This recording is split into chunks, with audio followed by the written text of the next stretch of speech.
I wanted to start off by talking about my experiences with this photo book, Hollywood, by Keegan Allen. First impressions, I think aesthetically this book is really appealing. I love the gold in contrast with the black text, as well as the black and white photo on the cover as well. The cover itself is smooth, and when it comes off, it reveals a gray book with an engraving.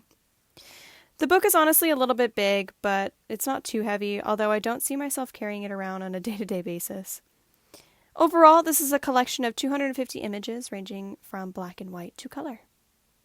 I initially picked this book because of the title given. I was actually born in a beach town not too far from Los Angeles, and although I've never actually been to Hollywood, I do relate to some of these images that he's taken.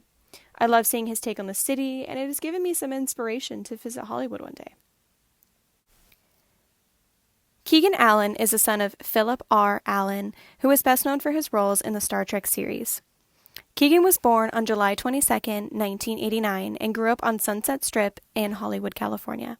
His father, Philip, is a hobbyist photographer, which became Keegan's starting point in discovering his love for photography, obtaining his first camera at the age of 10.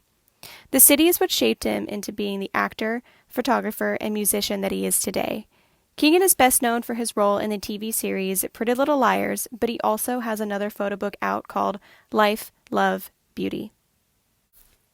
The beginning of this book, I would say, is heavily focused on the famous buildings that are found around Hollywood, which I thought was really interesting. I didn't realize how many famous buildings were around there, but then again, like I said, I've never been to Hollywood, so I would say the main chunk of this photo book actually consists of portraits, and I found that a lot of the similarities within these portraits, they're all shot more of as a headshot.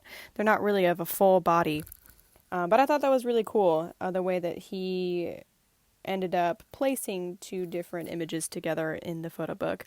So let's say he had somebody famous that he took a picture of, right? He would put them next to somebody who was, I guess, more normal, and somebody who just kind of is doing their mundane day-to-day life, but then he would also mix in images together that had to do with, you know, a famous musician versus somebody who was homeless. It's an interesting contrast that you're able to see around Hollywood, and I do see that quite often when I go to LA as well, so it's interesting being able to see the variety of people that are found throughout a city and throughout a town. So I just thought it was really interesting and really cool the way that he was able to display different emotions and different colors and different feelings and different situations that people kind of go through on their day-to-day life, you know, somebody who was famous versus somebody who was homeless. It puts a lot of things into perspective, honestly. But I would say that that is the bigger chunk of his photo booth in general would be the portraits. But towards the end of the book, he includes some personal stories. I don't think they're necessarily from him, but I think it's of people that he knows or people that he have interviewed, maybe while he was taking, you know, these pictures, but I couldn't get too much detail onto how he got these interviews. He was pretty vague about it.